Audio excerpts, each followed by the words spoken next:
Hey folks, we're back again. I'm glad you're here. I'm glad so many of you joined us last week. Many of you commented, and we're thankful for that.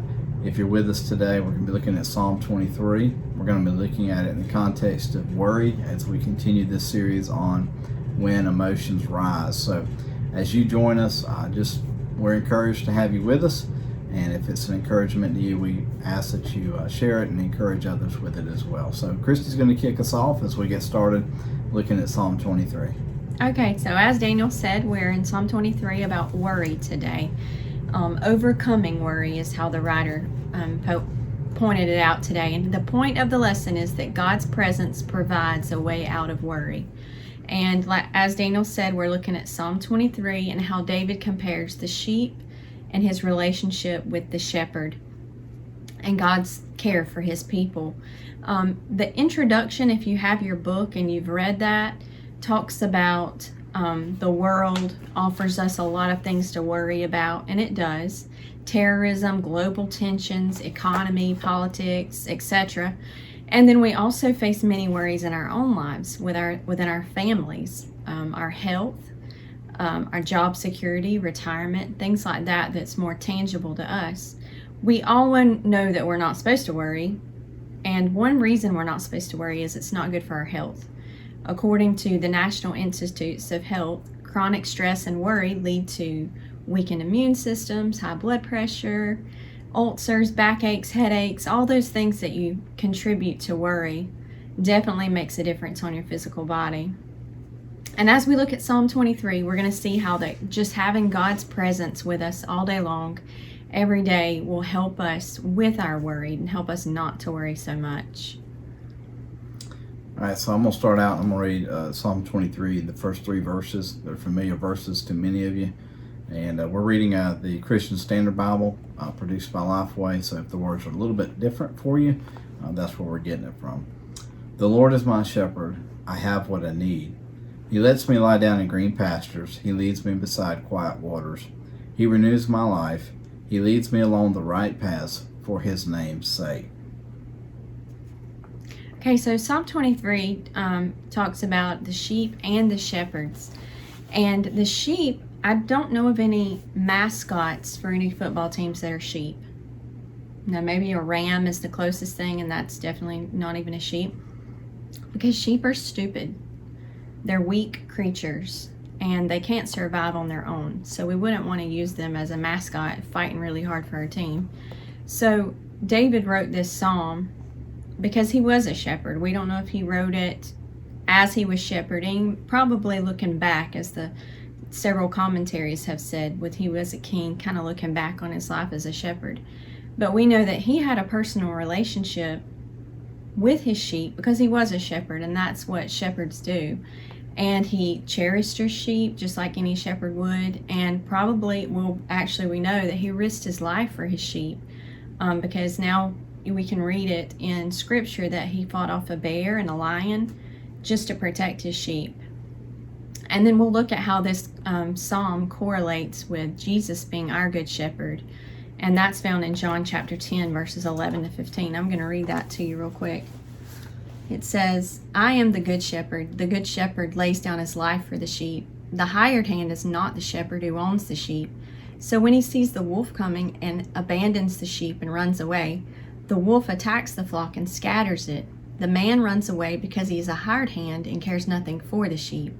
But I am the good shepherd, and I know my sheep, and my sheep know me, just as the Father knows me. And I know the Father, and I lay down my life for my sheep. So David, as being a shepherd, he took care of his sheep and he knew them. And God loves us and takes care of us in that same way. So, Daniel, you want to expound on verses 1 through 3?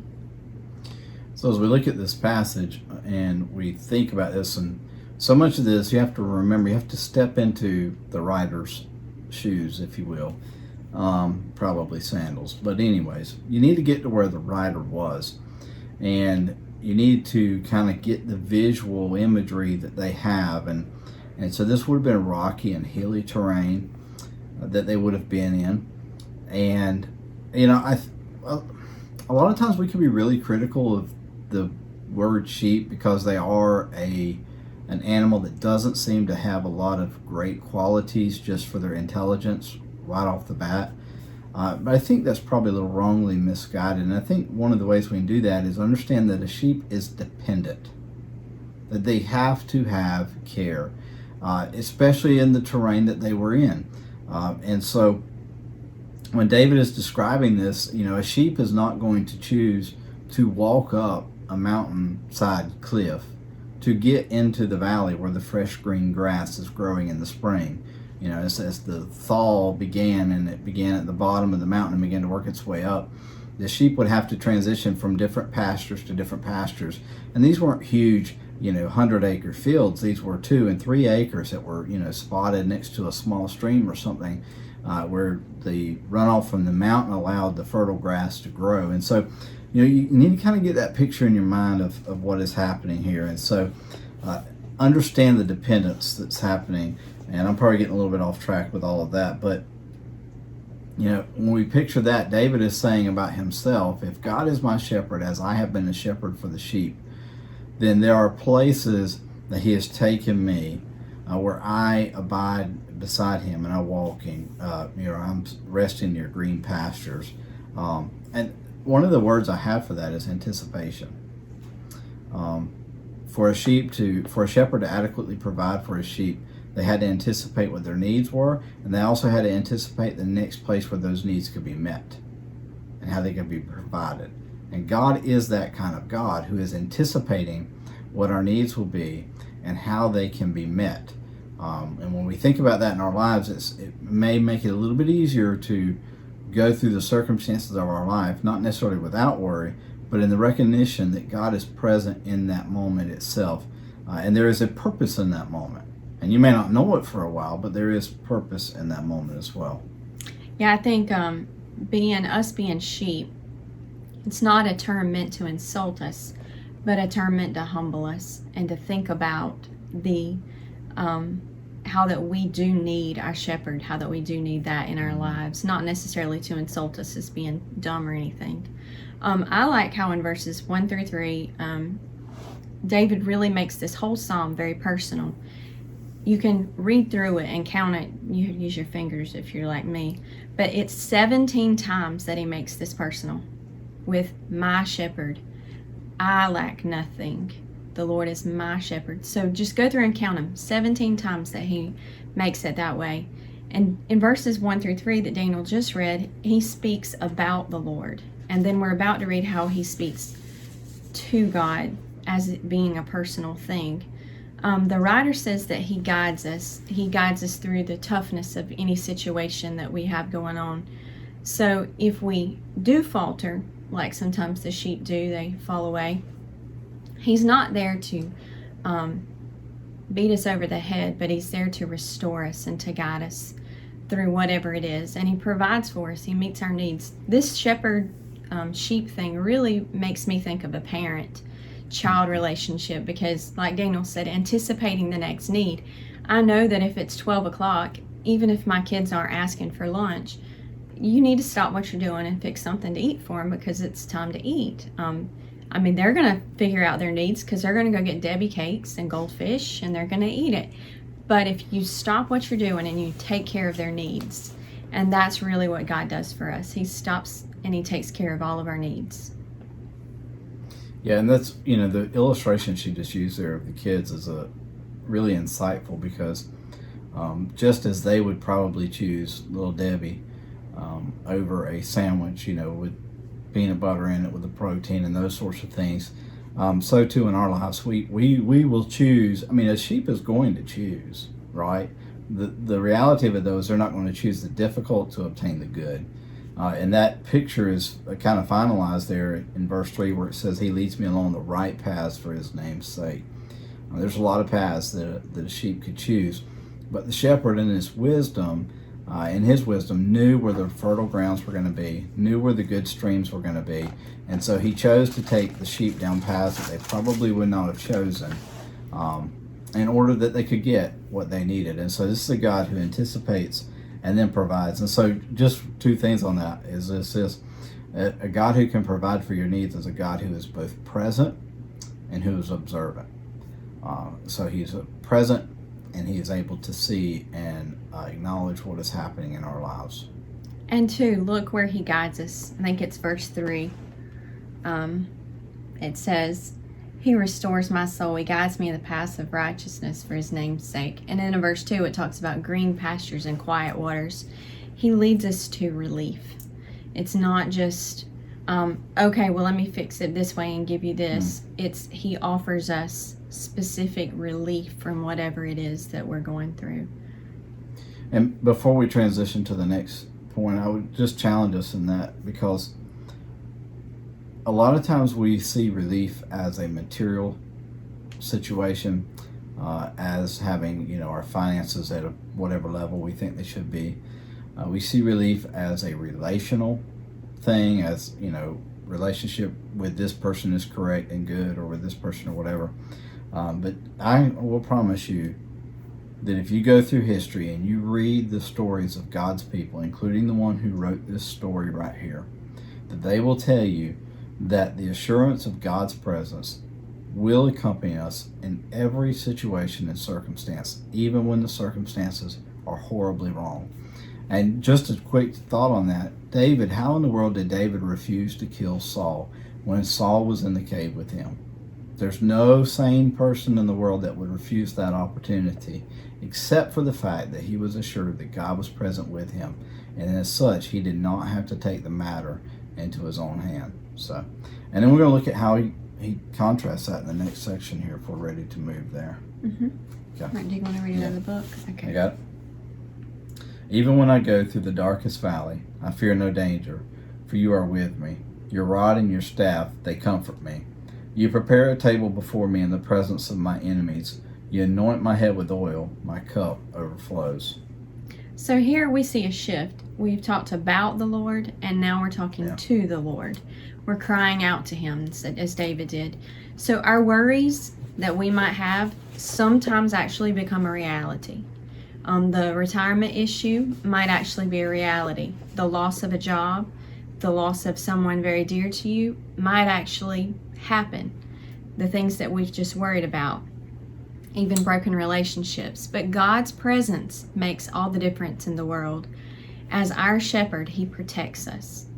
Not protects us from all of this, but he protects us through everything. And in verse 4, he talks about walking through the darkest valley and how he fears no danger. And you are with me. David had learned, this is one of the writer's quotes here, David had learned not to feel terrorized by either calamity or the treachery of an evil man. And that was just very much spoke volumes to me. He knew the Lord's presence because he had experienced the Lord's presence and his comfort. And so he gives two pictures here, two things. And once again, to catch yourself in the imagery of the moment. The staff would have been a long rod, would have been a long stick. More than likely it would have been bent at the end. And that we may talk about that in just a minute, but it would have been bent at the end to allow for maneuvering of sheep, essentially. And the staff was a sign of, for the shepherd, it was his support when he was walking. He could lean on it when he was standing, those sorts of things. The rod would have been a club, much like a billy club or a baton, and it would have probably been tied around the shepherd's waist. And it would have been used to ward off, a wild animal or, something attacking the sheep or something. So the presence here is, he says your rod and your staff, and it's just, and I've read this psalm since I was a kid, and I've read commentaries on this psalm, and I'm like, why do both of those pictures give David sustenance in this valley that is so deep and distressing? And I think it proves two things to him. Number one, when the time comes and it is necessary, the shepherd will put himself at risk for the sheep. That's the rod. That's what it's for. Okay. Now, if you've heard those stupid stories that are made up about how the shepherd would break the sheep's leg and all that stupid stuff, go back and research it. Okay. And if I offended you by calling it stupid, I'm sorry, but go back and research it. I've tried, and I've read behind brilliant people who've tried as well. It's fabricated, but whatever. First of all, just imagine a 120-pound shepherd picking up an 85-pound ewe and carrying it on him, but whatever. that's a picture of the shepherd will engage for his sheep when it's necessary. And then the staff, well, that's just the overwhelming, regular, everyday presence that as he walks, he's holding the staff. When we're in this valley where the green grass is, I can look over and I can see the shepherd over there, and he's leaning on his staff. And it's a signal of who the shepherd is and of his provision and care for the sheep. And so he's picturing both of those as he goes through that valley. And then he contrasts it immediately and says, I go through this dark valley, but in the meanwhile, you're preparing a table before me in the presence of my enemies. And it's just a contrast of imagery of understanding that God is present. And even as the difficulties arise around him, that God was doing something for him that no one else could do or would do. Yeah, I want to comment on the rod and the staff also. The rod and the staff were there for guidance and for protection. They were there to comfort the sheep, not to frighten the sheep. The sheep should not have been afraid of the rod and the staff, because the rod was used, like Daniel said, to ward off the animals that might have been coming to harm the sheep, not for harming the sheep themselves. And you think of a parent-child relationship, that is not what we do. We do not intentionally harm our children. We take care of them, we love them, we comfort them. We want to take care of the people or the things that might be trying to harm our children. He comforts us through the dangerous times. And then, like he said in verse 5, he talks about preparing a table and anointing his head with oil. And that's the picture to me of a host and a guest. How that when food was lacking, when there wasn't any green food available for the sheep, the commentary that I read behind says that he laid down a leather strap on the ground and provided a supplement of food for them. And so that's the vision here of David laying down a leather strap, providing food for his sheep when they didn't have the correct food, supplementing them. And then a good host back in this Old Testament time would anoint their guest's head with oil. We might give them a cup of coffee or give them a dessert to go, but this host here would anoint the head with oil. And so that's just how that God is preparing a table for us, and how in the presence of our enemies, he serves us, he satisfies us, and he honors us, even in the presence of all the dangerous things that are going on around us. Yeah, the final, phrase there is, "My cup overflows," and that's a visual imagery that I think we all grasp pretty easily. And that what David is really just saying is that not only do I have what I need, not only have I been in the most difficult of circumstances and were provided for, but even when I think I've seen it all, there's more to come. And it's just an overwhelming acknowledgement of God's presence. And Christy noted that the tone as it changes in the psalm. And I would challenge you as you read through the Psalms to notice that tonal change that happens in so many of the Psalms, where they start out talking about God, then they transition to talking to God, and then there's even later transitions as you read through those Psalms as well. So don't miss those changes, and because they challenge us to go back to what we talked about last week in our anger. It's not that you can't have anger, and it's not that you shouldn't be angry. It's what do you do with it? Who do you carry it to? And of course, last week we looked at how we take our anger to God, and we tell him what our situation and our circumstances are. Now we'll read the very last verse, verse 6. So David summarizes with this: "Only goodness and faithful love will pursue me all the days of my life, and I will dwell in the house of the Lord as long as I live." So here David closes with God's goodness, his love, his covenant relationship with God. And he says, surely, not sure if this one uses surely, but I know the King James does. That's only goodness will follow me all the days of my life. And follow here is not like me toddling around after the baby and making sure he doesn't get all the stuff he's not supposed to have, or making sure he's safe. This follow is like a pursuit, like I did when I was chasing you. I pursued him. I went after him. Didn't matter if anybody else was there or not. I was going after him, and guess what? I got him. So I just saw that in her notes. I was like, I don't know if she's going to say that. yeah, I'm going to say it. But she did. I pursued him.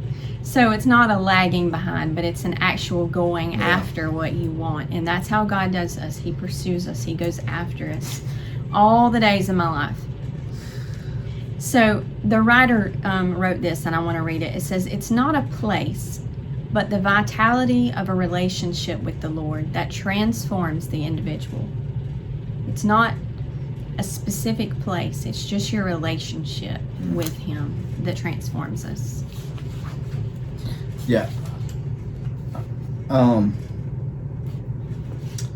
glad she read that quote because it reminded me of something that I wrote at the beginning.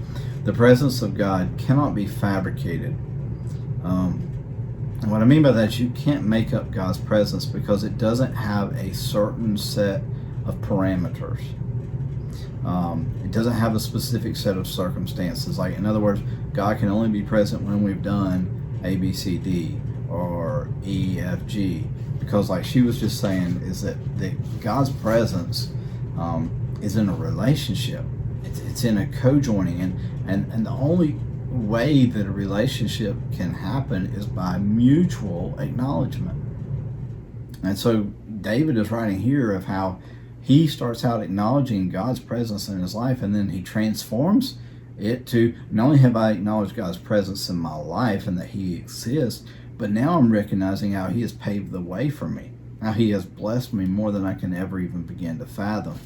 And I think that's where we'll find ourselves when we begin to take the initiative of recognizing God's presence in our moment by moment encounters, in these moments and in your moments, as we live out our lives. So kind of to wrap it all up, the writer did ask a question, and this is something for you to think about. What are some tangible ways that you have experienced God's goodness personally? I know some people talk about how they lost a loved one and they see a sunset that makes them think of them, or a sunrise. One instance I read about this week, a girl was making some cinnamon toast for her kids, and she talked about her mother who had passed away. And lo and behold, there's a bird in the house. And that's a symbol of a loved one coming to greet you through a bird. And as you look at that and you think about that, this is where we can get caught up looking for God's presence because we attach to it a certain level of circumstances. You have to be in a worship service, you have to hear a certain song, you have to do this. But the people we talk to and the people that you all are, you've experienced it. You've experienced it riding down the road. You've experienced it hearing that song. You've experienced it when you're telling your children this story of this memory, and then all of a sudden, regardless of what a bird can be a symbolic of, there's a bird actually in your home, which is abnormal. And it's just a reminder that God is present with us. And if we go digging for His presence, we'll miss it because we'll push it aside. What's the old saying? You'll miss the forest for the trees. Mm-hmm. And so David is, if you were to write this in your language, your 21st century language, with whatever job you have, with whatever way you fill your time, you would use regular language that would describe how you saw and experienced God's presence. If you're a nurse, you work in the medical field, it would have that imagery. If you're a teacher, it would have that imagery. For David as a shepherd, it has that imagery. And so it's a beautiful one because we can all kind of get a little bit of a grasp of it. We have to work a little harder than his initial audience would have had to do. But if you go and read, and Christy was noting this as we started the lesson, as she and I were talking about it, but if you go and read of these, there's areas of the world where shepherding still happens the same way. Okay, and it still happens in the same type of format. And some of those areas are the very areas where David would have potentially been doing this, where small flocks of sheep are being raised and they are being cared for by a shepherd, and they going up in the hills and coming down from the hills, and those things that would be dangerous to a sheep and that they would not choose on their own, but yet the shepherd does it for them and for their supply. So remember this week that worry is real. Not shunning worry in any way. You all have worries. I have worries. We worry too much. It's relevant. You really should worry to a certain degree about things, not the kind that's going to cause high blood pressure and ulcers, but it's okay to worry. But remember that He's been good to you in the past. He's been good to your friends in the past and your family members and everyone who can testify of His goodness. So that can help push you through the valley. Whatever it is you're going through, it can help push you out because His presence is real. And that's what we're supposed to fight through our worry, because He's there with us, guiding us through it.